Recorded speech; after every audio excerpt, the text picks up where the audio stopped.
A palavra de Deus nos diz: ora, nós que somos fortes na fé, temos que suportar as debilidades dos fracos e não agradar a nós mesmos. Portanto, cada um de nós agrade ao próximo no que é bom para a edificação. Porque também Cristo não agradou a si mesmo, pelo contrário, como está escrito: os insultos dos que te insultavam caíram sobre mim. Pois tudo o que no passado foi escrito para o nosso ensino foi escrito, a fim de que, pela paciência e pela consolação das Escrituras, tenhamos esperança. Nós estamos, meus irmãos, da parte final. Hoje finalizamos a 6ª sessão da Carta aos Romanos, que iniciou no capítulo 12, que é uma sessão de exortação, onde vários tópicos são tratados. O capítulo 12, versículo 1 e 2, eles servem de fato de introdução para essa 6ª sessão.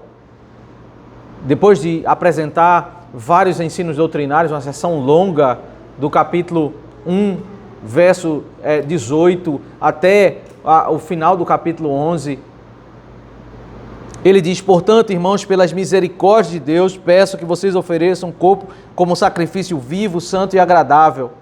E ele passa a descrever em que áreas nós devemos fazer isso. Ele vai tratar sobre dons espirituais, ele vai tratar sobre ministérios, sobre relacionamento entre irmãos, relacionamento com as autoridades civis, o amor ao próximo.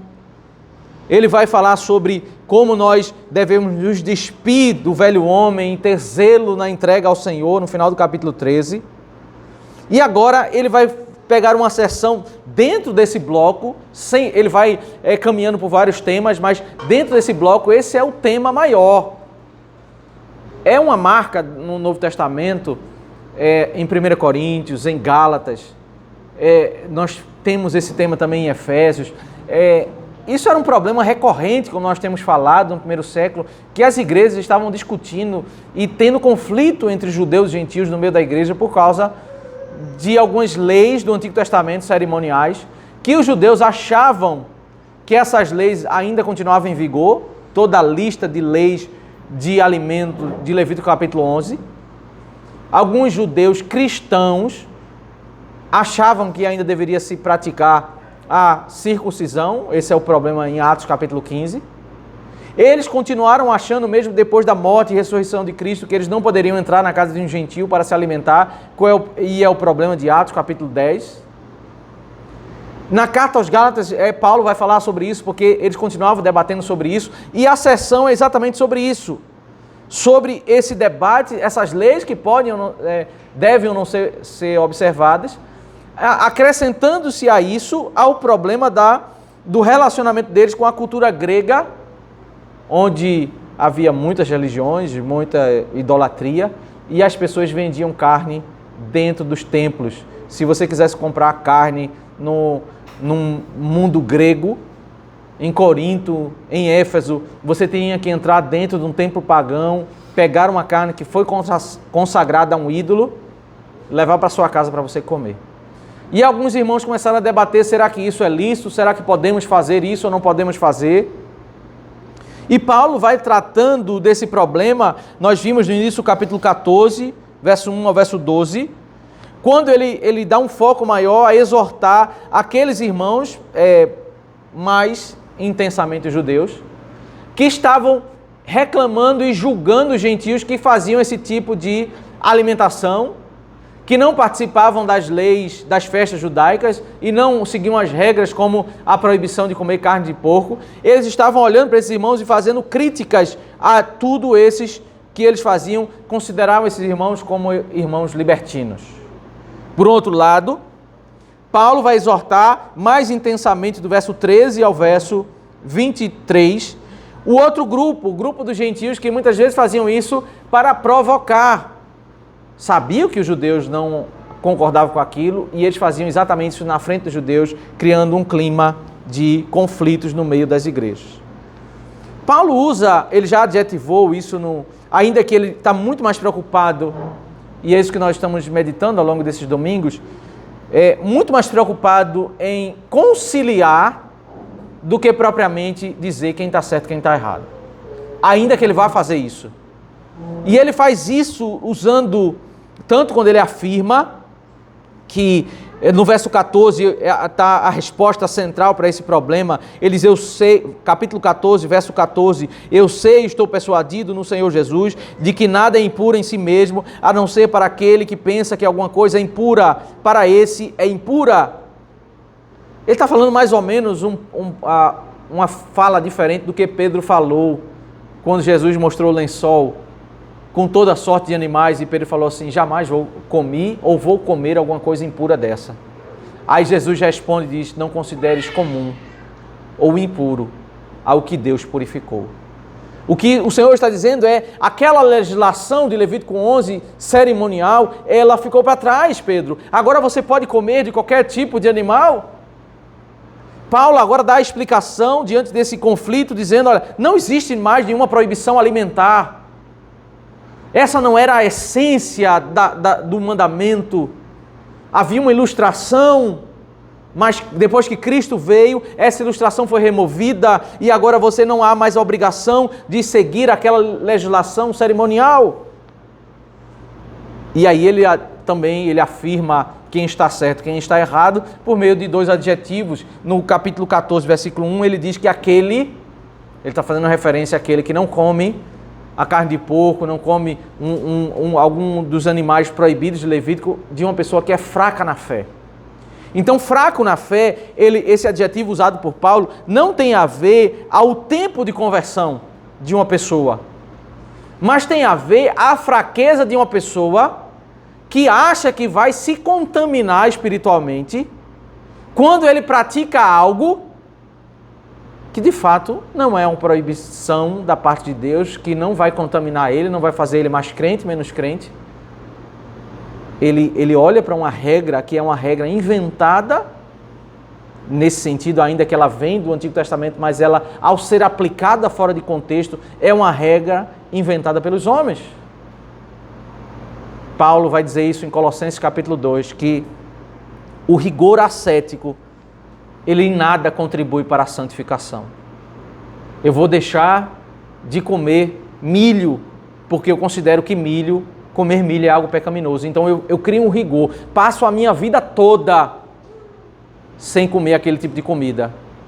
Isso não me tornou mais santo, porque eu estou me privando de algo que Deus não pediu para me privar. Quando eu me privo de algo que é ilícito, imoral, o roubo, o assassinato, aí sim eu estou indo por um caminho da santificação. Mas quando eu me privo de regras que são inventadas pelos homens, eu não vou para o cinema, eu não vou para uma praia, eu não vou provar tal comida, isso em nada vai contribuir para a minha santificação.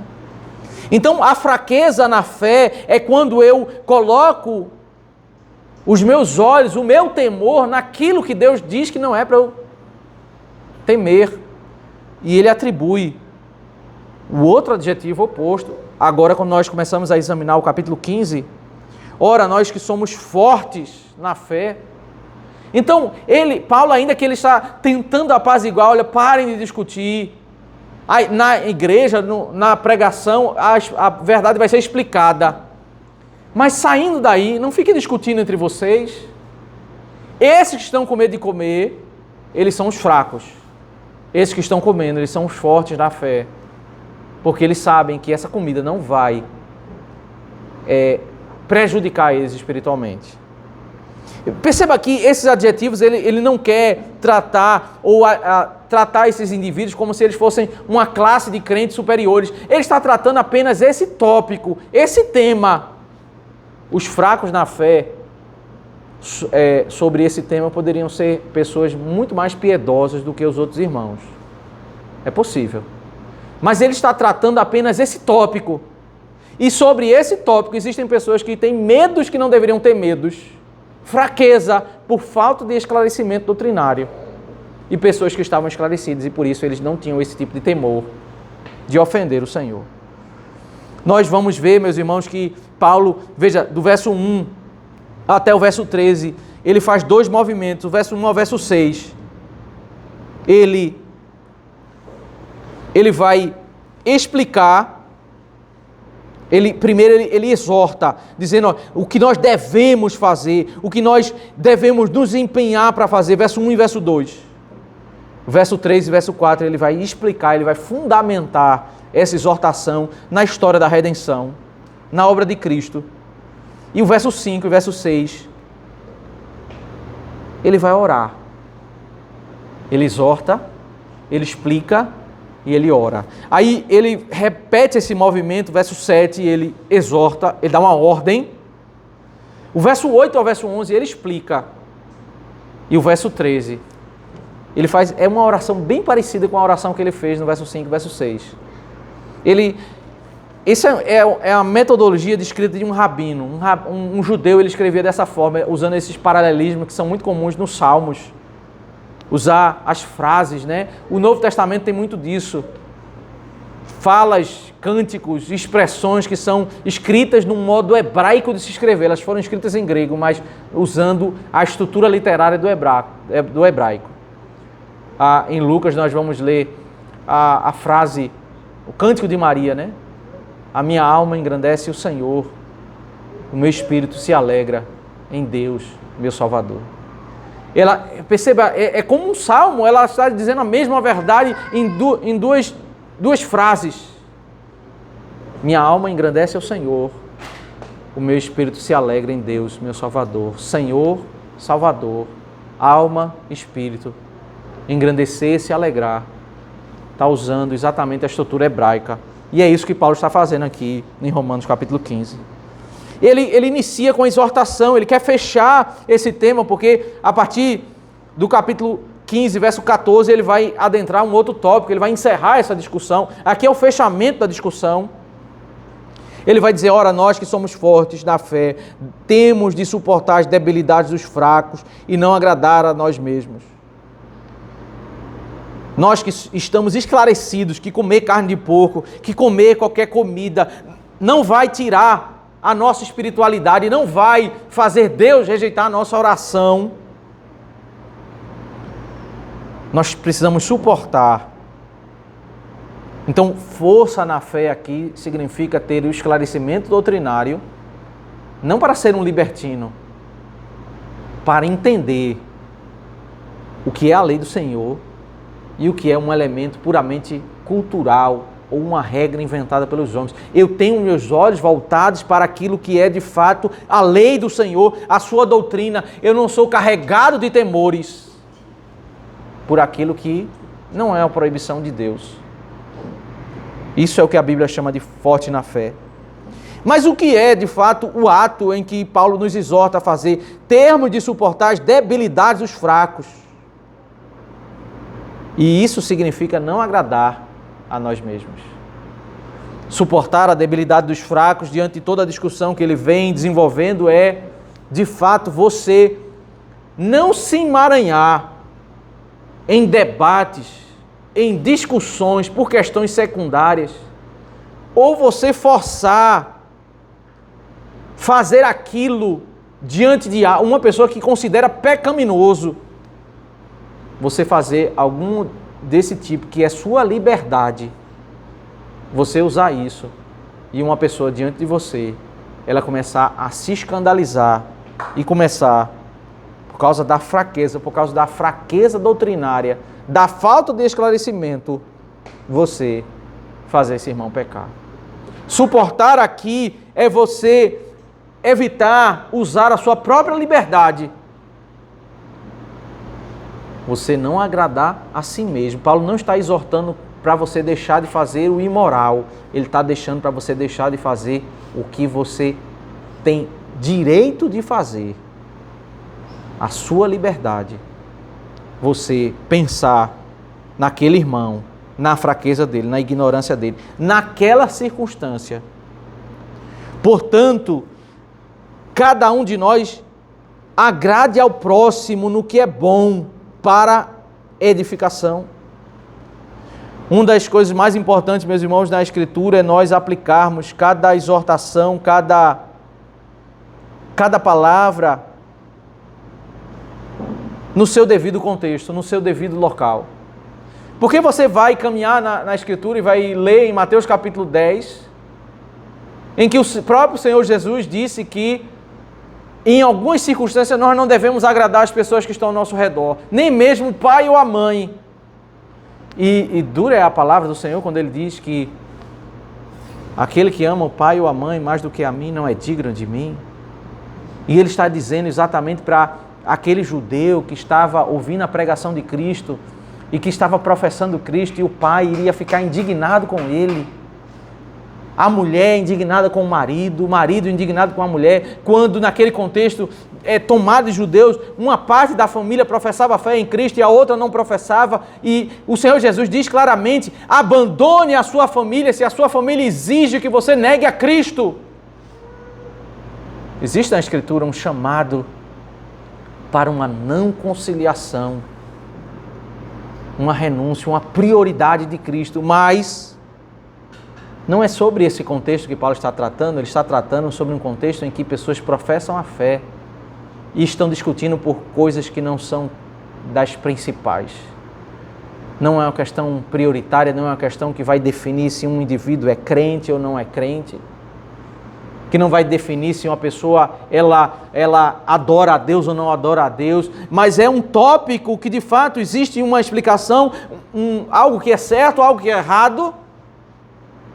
E ele já disse na sua explicação, mas ele está preocupado em que o ambiente das discussões, dos conflitos se encerre, cada um de nós agrade ao próximo no que é bom para a edificação. Existem, de fato, temas prioritários, questões que devem ser mais debatidas, questões que devem ser, de fato, defendidas, mas geralmente as maiores discussões, elas são por questões que não são prioritárias. Geralmente é sobre questões menores e mínimas, e que um casamento se dissolve, em que ele vai sendo minado, ele vai sendo destruído, porque pequenas brigas, pequenos debates por questões menores de amizades se encerram, por questões de um jogo de futebol, de um lazer que as pessoas estão, e aí numa partida de dominó, um começa a brincar com o outro não gosta, já começam a discutir, daí a pouco já estão sem se falar. Creio que é exatamente isso que Paulo está falando, o quanto nós estamos entrando. E aí nos leva essa exortação à seguinte reflexão: qual é o maior propósito, meus irmãos, pelo qual nós temos interesse de conhecer o Senhor? De estudar a Bíblia, de ouvir a pregação da palavra, para conhecer a palavra de Deus. Eu passei particularmente por essa crise, e é muito comum essa crise passar por algumas pessoas que, pela primeira vez, elas compreendem a doutrina da predestinação e elas abandonam o livre-arbítrio.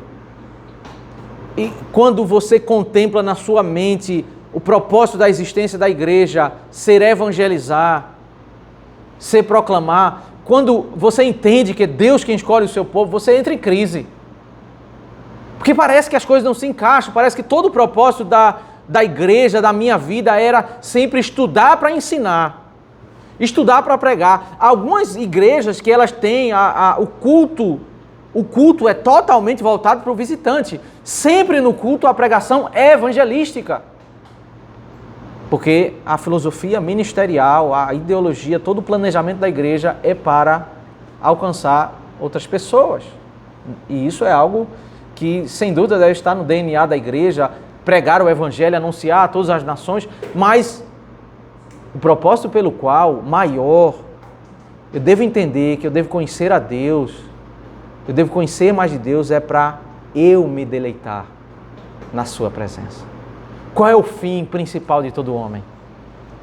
Primeira pergunta é nós conhecermos Ele, deleitarmos nele, deleitarmos da sua presença, conhecermos mais dele, nós melhorarmos a nossa ansiedade, nós melhorarmos as nossas inquietações, nós melhorarmos os nossos maus hábitos.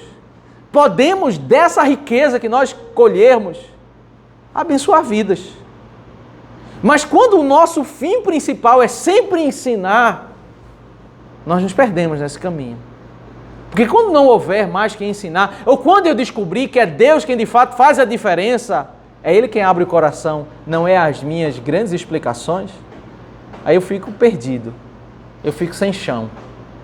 Porque eu preciso entender que o maior alvo, quando eu estou estudando, o maior beneficiado do meu crescimento nos estudos doutrinários tem que ser eu encontrar mais paz na presença de Deus. De fato, às vezes eu entender que aquilo que eu achava tão errado não tem problema diante de Deus. E talvez aquilo que eu achava que não tinha problema nenhum é de fato algo que ofende a Deus. E aí, nesse conhecimento, eu vou conhecendo o Senhor, contemplando mais da glória do Senhor, descansando na sua presença. E veja que imagem. Imagine você dormir de noite. Conseguir ter uma noite de sono tão tranquila como uma criança depois de mamar, que ela quase desmaia. Que sono! Às vezes a gente olha para uma criança e a gente diz assim, ei, que sono maravilhoso, não sabe de quanto vai ter que estudar para passar no vestibular, não sabe, nunca viu um boleto, nunca viu nada, ele descansa. Que sono maravilhoso! Nós somos chamados a descansar dessa forma, a dormir em paz, mesmo sabendo que nós temos boleto, que nós temos dilemas, problemas, mas juntamente com isso nós precisamos ter esse conhecimento profundo do Senhor, da sua soberania, do seu amor, do seu cuidado, e aí aquietar os nossos corações. Se o meu foco, meus irmãos, é sempre estudar para debater, para ensinar, para convencer, aí eu vou sempre ter sede desses debates. Paulo diz assim, suporte o fraco, não viva por essas discussões. E eu só vou conseguir fazer isso exatamente quando o foco maior for eu me deleitar, eu resolver os meus próprios conflitos, as minhas próprias crises, que todos nós temos, os nossos temores, as nossas fobias, que todos nós temos, porque nós somos filhos de Adão. Quando eu começo a adentrar, a beber do ensino para alimentar a minha alma, eu estou dando um foco certo para a minha caminhada cristã. E aí veja que o apóstolo Paulo, em todo o tempo, em todo o conflito, em todo o problema que ele lida, ele traz doutrina.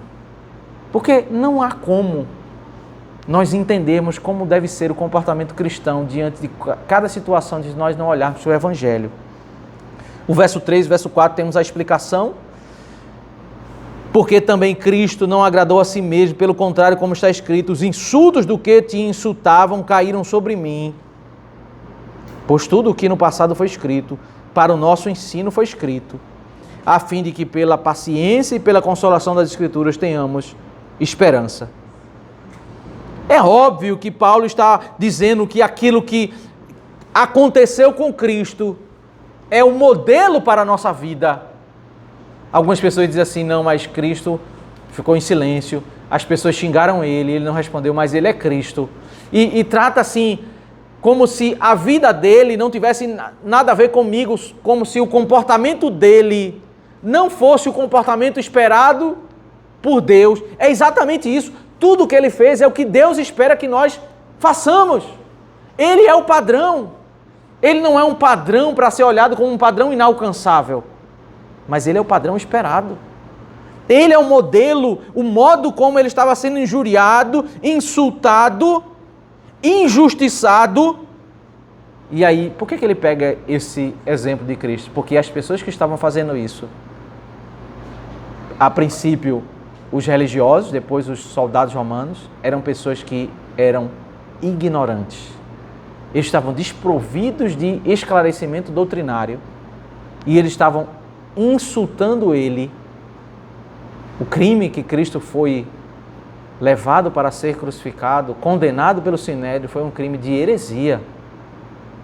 Todo o debate que gira em torno da sentença do tribunal, as testemunhas trazem, ele disse que se derrubar o templo vai reconstruir ao terceiro dia. Veja, é um debate doutrinário. Eles estão chamando Cristo de falso profeta, num ambiente religioso. E Cristo diz abertamente, eu vejo o Pai, o céu se abre e eu vejo o Pai. O sumo sacerdote diz: que necessidade temos mais de testemunha? Ele é réu. Ele merece a morte, porque ele cometeu um pecado de heresia.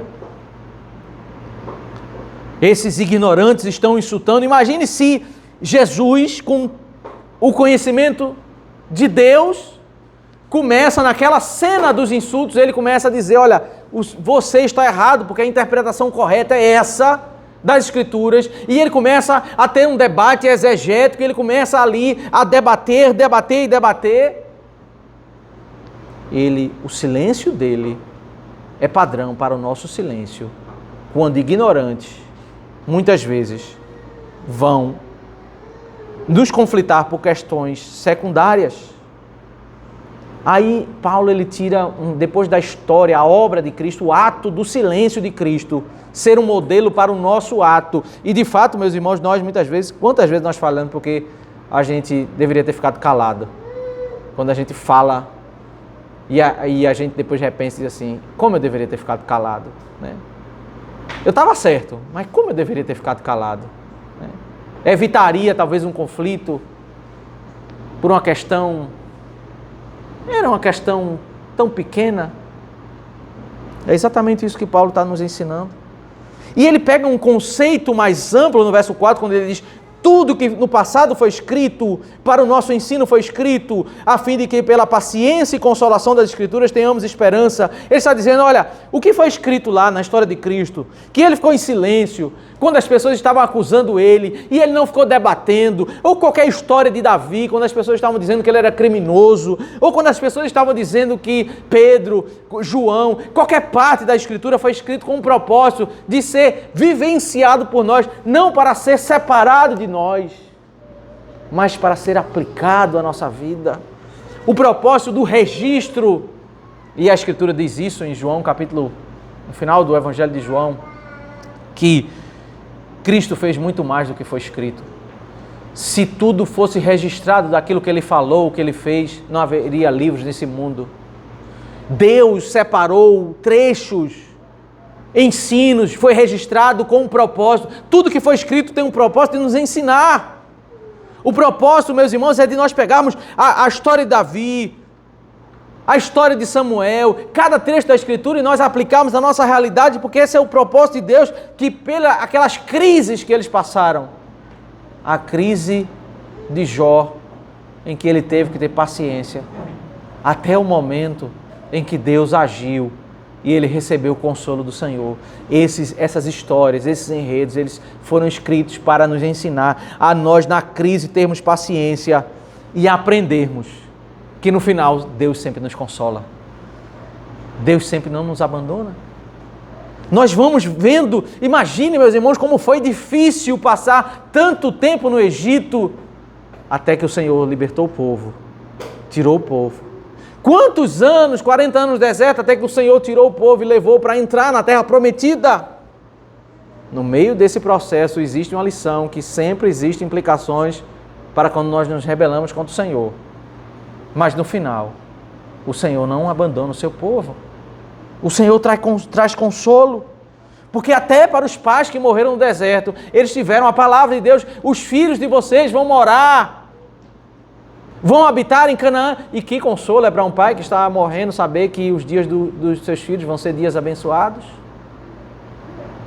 Tudo foi escrito para nossa paciência. A paciência de Cristo é para nos ensinar. O consolo que Deus deu a Ele é para nos ensinar, para que tenhamos esperança. Você está numa dificuldade, você está numa situação crítica.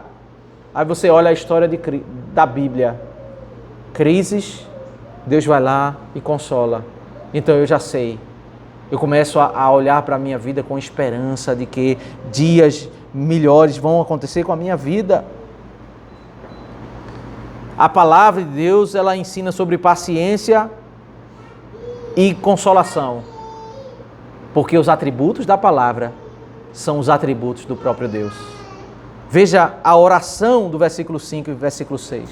Ora, o Deus da paciência e da consolação lhes conceda o mesmo modo de pensar de uns para com os outros, segundo Cristo Jesus.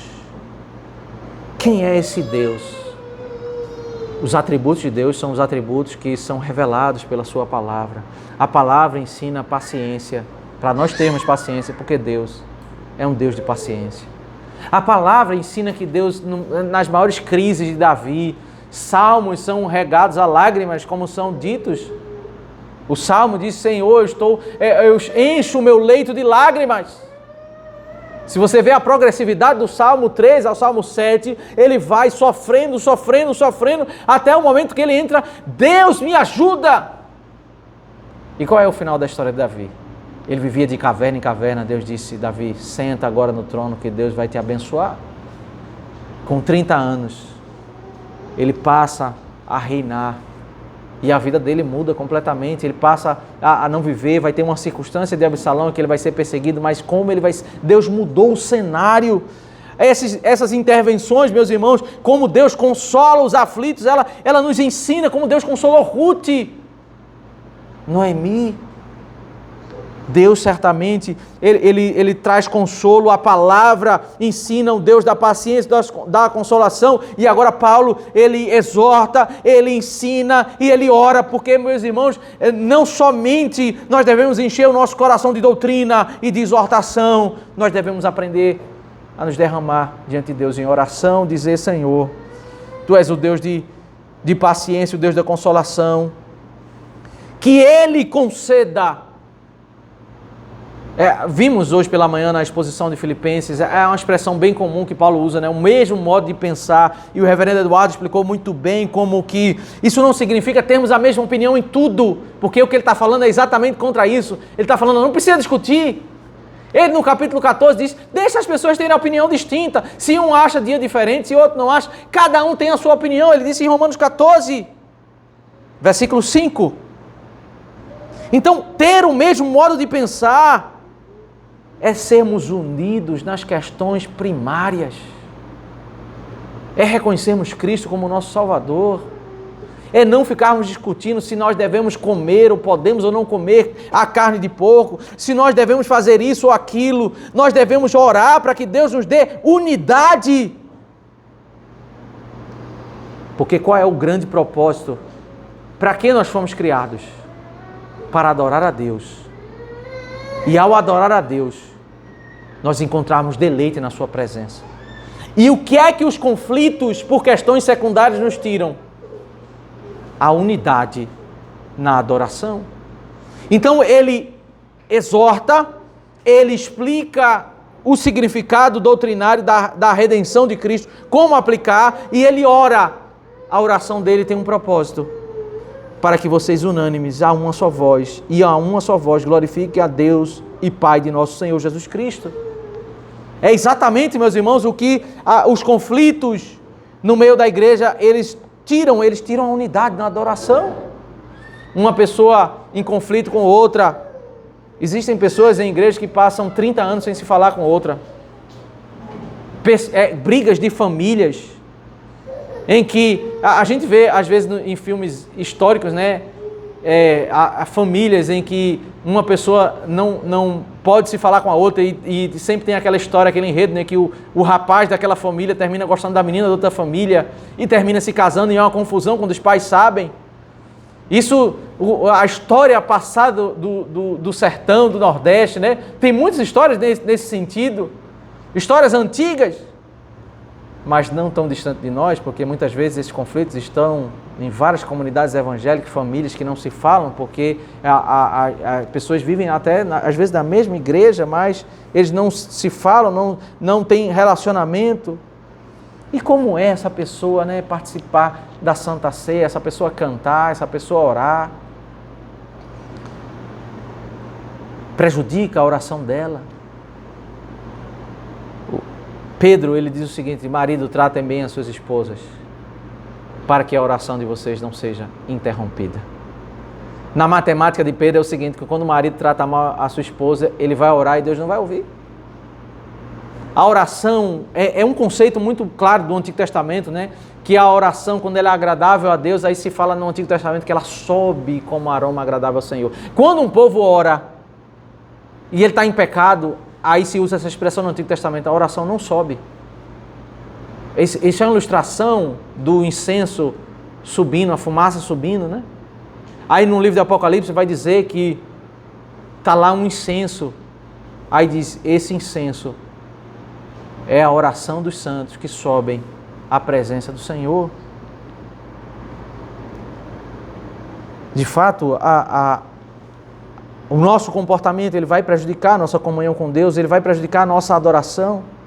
Aí ele repete o movimento, é uma prática do apóstolo Paulo, uma prática no escrito rabínico da literatura hebraica para reforçar, à medida que ele repete, ele revisita os pontos e ele vai trazendo mais alguns elementos.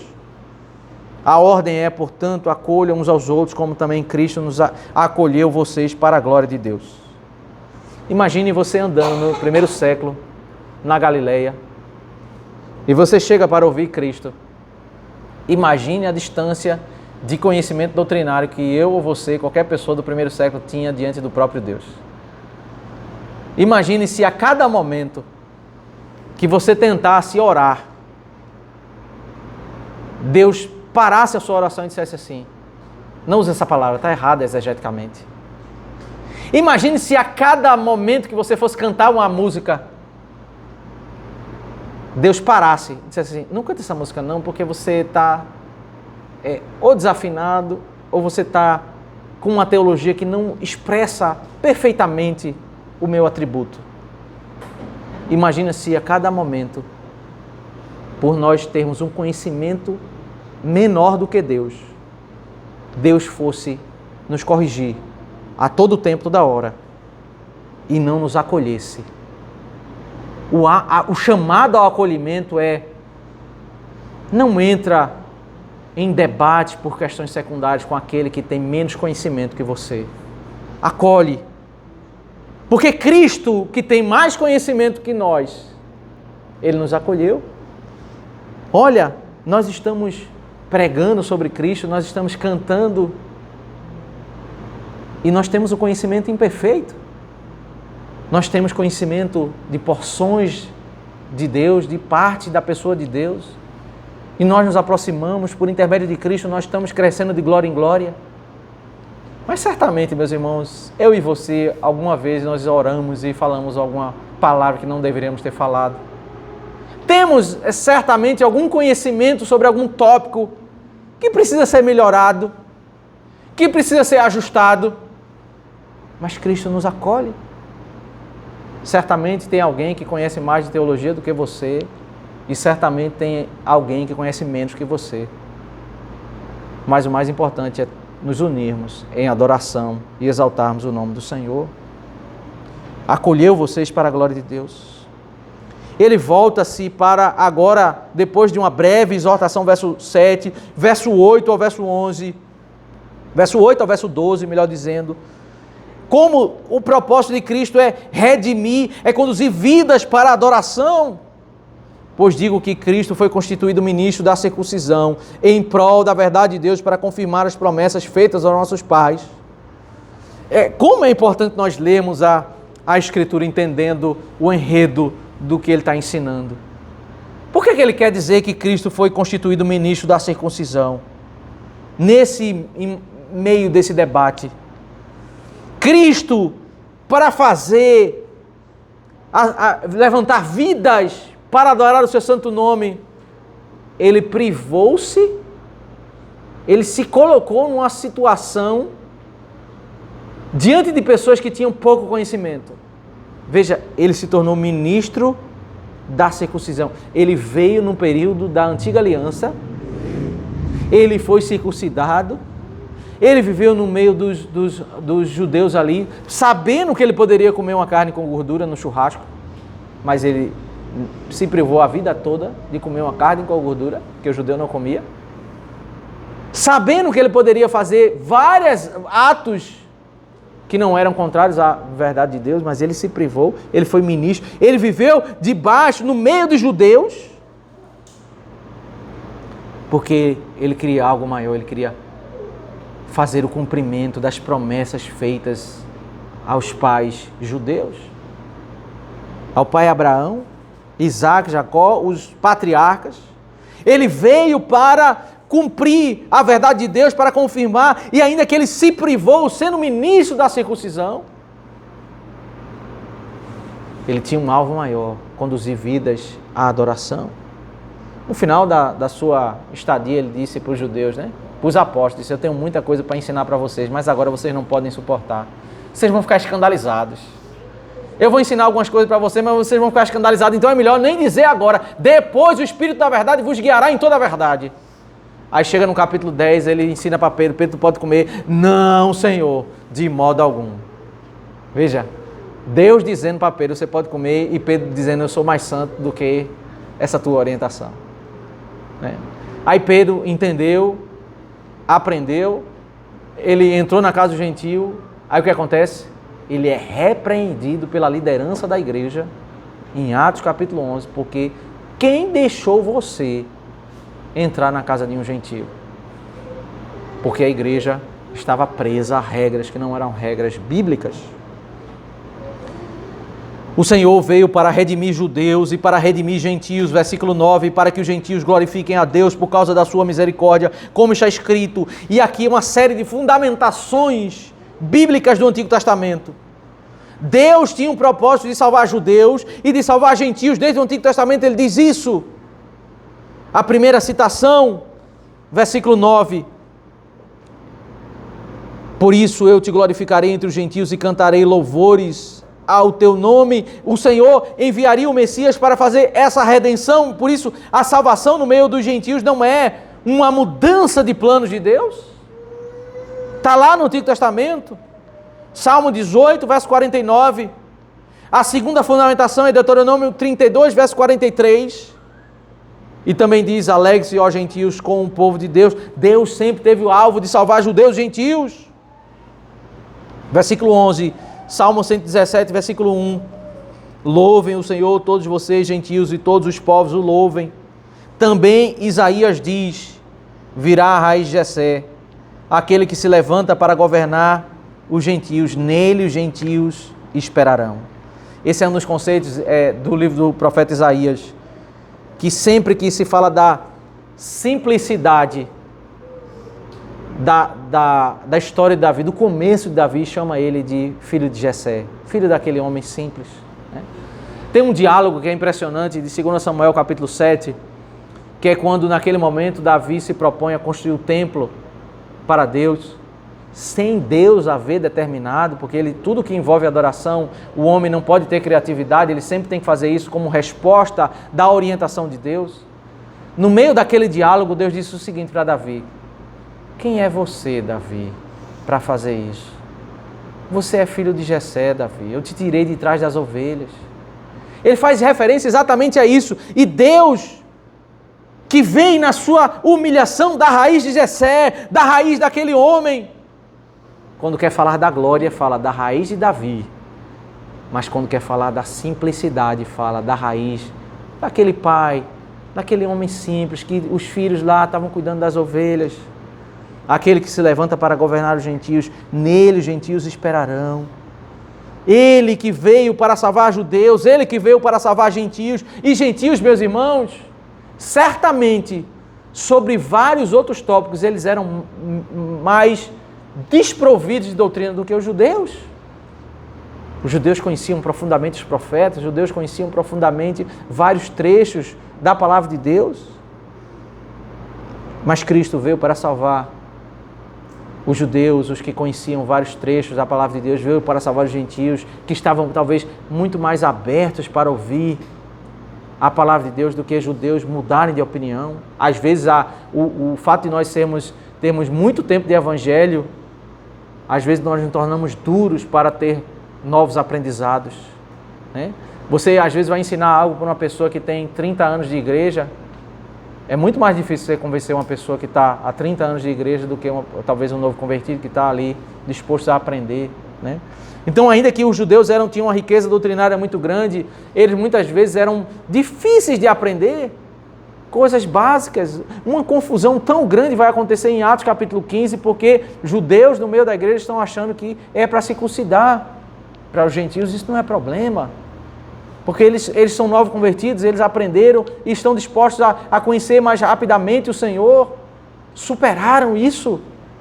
Os judeus ficaram ali travados. O texto, meus irmãos, nos ensina com uma oração, termina com a oração, quando diz: e o Deus da esperança encha vocês de toda alegria e paz na fé que vocês têm, para que sejam ricos de esperança no poder do Espírito Santo. Uma igreja unida, uma igreja com os conflitos resolvidos, uma igreja coesa, ainda que com opiniões distintas. É uma igreja que pode cantar com alegria, que pode ter esperança, que pode viver em paz. Uma igreja que pode viver com alegria, que pode dizer, e ele diz: e o Deus da esperança vos encha. Veja, isso não é uma ordem para a igreja, ele está orando a Deus para que Deus encha a igreja de esperança, para que Deus dê à igreja alegria e paz. Nessa tríade expressa no texto, nós temos aqui a importância na metodologia do apóstolo Paulo, né? Ele exorta, os irmãos precisam se mover para buscar a reconciliação. Ele exorta, mas ele também explica, porque nem só de exortação ele vai conseguir apaziguar os ânimos da igreja. As pessoas precisam entender, conhecer a doutrina para entender o que é certo, o que é errado, o que eu posso, o que eu não posso. E é na exposição da palavra em que o apóstolo Paulo ele vai dizer: olha, nesse quesito, meu irmão, você está fraco na fé. Nesse quesito, você está forte na fé. E ele vai como que explicando, refutando, adjetivando comportamentos e conceitos à luz da palavra de Deus. Mas no final de tudo, é na oração que ele termina. Ele sabe que ele vai exortar, ele vai ensinar, mas ele precisa orar, porque se Deus não intervir, não vai acontecer. Você cria o filho nos caminhos do Senhor, você disciplina o filho, você ensina o filho, mas você ora pelo filho, porque se você fizer tudo isso,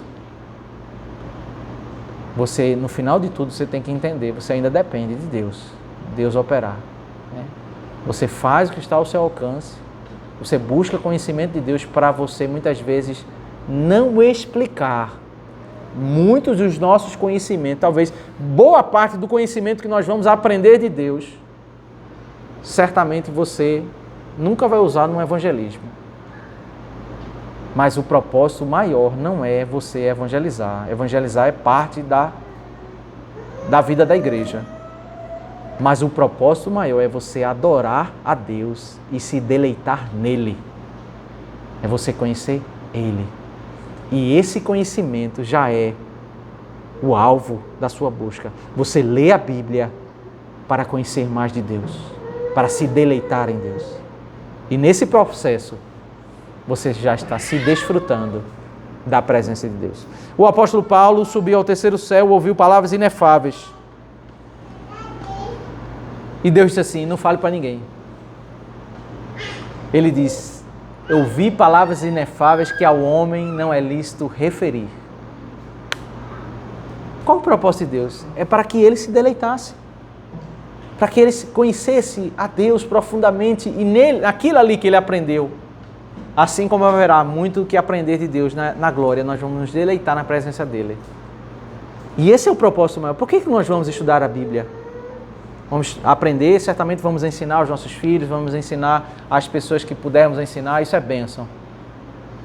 Mas o propósito maior não é ensinar, o propósito maior é aprender e nos deleitarmos e melhorarmos as nossas orações, melhorarmos os nossos cânticos, melhorarmos o nosso relacionamento com Deus, as nossas crises, e assim sermos conduzidos, como a Bíblia diz, de glória em glória para a própria glória do Senhor.